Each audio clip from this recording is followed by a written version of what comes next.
At ngayon nga, kaka-start na naman ng aking umaga. As usual, tinanghali na namang magbukas. Pero kahit papano ay may buwan naman na. Kaya ngayon ay nilinis ko muna ang mga kandila na itatago ko na sa dapat niyang kalagyan. I-display sa ibang lugar dahil nga tapos naman na ang andas. So medyo tatanggalin na natin sa space kung saan nakikita. At kahit nakaka-start pa lang ng aking araw, at ayan ay may buwan naman na ring delivery. Kaaga-aga naman.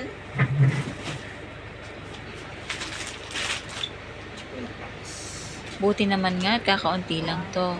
At buti naman din at nakaredy naman ang aking mahiwagang wallet para pambayad sa unang delivery na buwan na mano.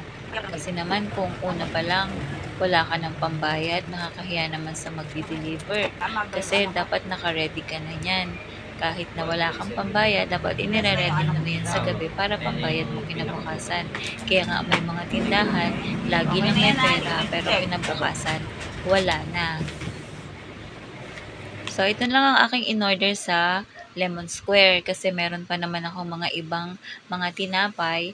So, dito lang ako nagbase sa mga konti lang na order ko sa kanila kasi para maubos muna ako yung mga dati dahil nga na-expirean pag hindi na napapansin ng iba. Na-ready ko naman pala yung mga barya. Pero dahil nga bigla ako sa pagdating ni Lemon Square, hindi ko na naibayad ang baryang ito. Pero okay lang kasi naman si Nestle darating pa mamaya so maisisingit ko pa rin ang mga barya na ito. Pero hindi naman lahat kasi nakakahiya naman sa kanila. Yan ang hirap magbalik. Pero sinasabi lang nila na na ibinabalik. Huwag na natin Ito lang ang kagandahan sa may mga ahente.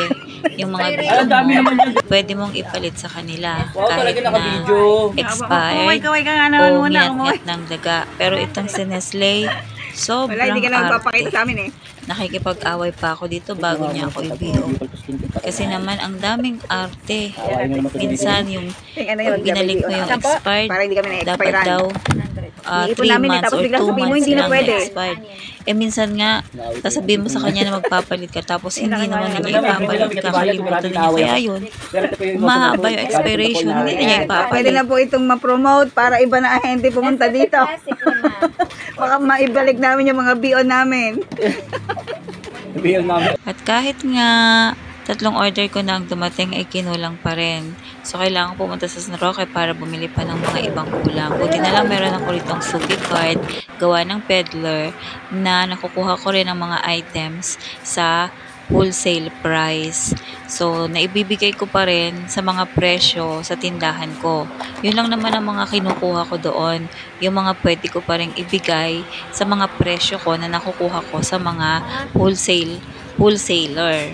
So, ayan, magtataka kayo kasi konti lang naman yung pinamili ko. Nakadalawang box lang ako. Pero inabot na siya talaga ng 10,000. Nakakapagtaka, no? 2 box lang yan. 10,000 na yan.